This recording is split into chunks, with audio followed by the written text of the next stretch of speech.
Good morning guys. এইফালে আমাৰ খুৰীয়ে মোক কাপোৰ পিন্ধাই আছে, মানে বিয়া এখন আছে। বিয়াখন হৈছে মোৰ মাহীৰ ছোৱালীজনীৰ জেঠালেকৰ। এইজনী চাওকচোন, মাহীৰ ছোৱালী। তাই ষ্টাইলখন দেখিছেনে? নিজে নিজে ষ্টাইল কৰিছে। মই কৈছোঁ আহা মই লগাই দিওঁ। নাই নহ'ব, তাই নিজেই লগাব। বিয়া ঘৰ আহি পোৱাৰ পাছত মাহীৰ ছোৱালীজনীয়ে চাহ তাহ খুৱাই গৈছে। মোক অকণ উলিয়াই দিয়াচোন। তাইকো উলিয়াই দিলোঁ। এইফালে এইজনী মাহীকো ষ্টাইল কৰি দিছোঁ। আকৌ কাৰোবাক মানে কাপোৰ পিন্ধাই দিয়া, কিবা কৰা, সেইবোৰতে আকৌ ব্যস্ত হৈ দিলোঁ। মানে ইমানো নাজানো আৰু, চিম্পুল আৰু। এইফালে তাইকো উলিয়াই দিলোঁ। এইজনী মাহীৰ ছোৱালী, ইজনী মা, সৌজনী আইতা। বেটাক আকৌ বেনযোৰ দেখি তাক আকৌ বেন বজাবলৈ লগা হ'ল। এইবোৰ যে বজাই সি ইমান ভাল পায়, বেন, নেগেৰা, ঢোল এইবোৰ।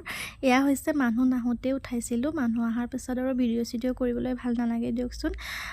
বেটাই ইমান আমনি কৰিছে, আমি গুচি আহিলোঁ। মাহঁত থাকিলে বাৰু এনেই তাৰ ইমান একো প্ৰব্লেম নাই। কিবা এটা উৎসৱ বা বিয়া চিয়া থাকিলে তাৰ কিবা এটা নহয় কিবা এটা হ'বই। ল'ৰা ছোৱালী থাকিলে যে ইমান দিগদাৰ নহয়। আপোনালোকৰ ল'ৰা ছোৱালীবোৰ এনেকুৱা হয়নে বাৰু কিবা উৎসৱ চুৎসৱ আহিলে? আজিলৈ আহিছোঁ দেই, বাই, আকৌ লগ পাম।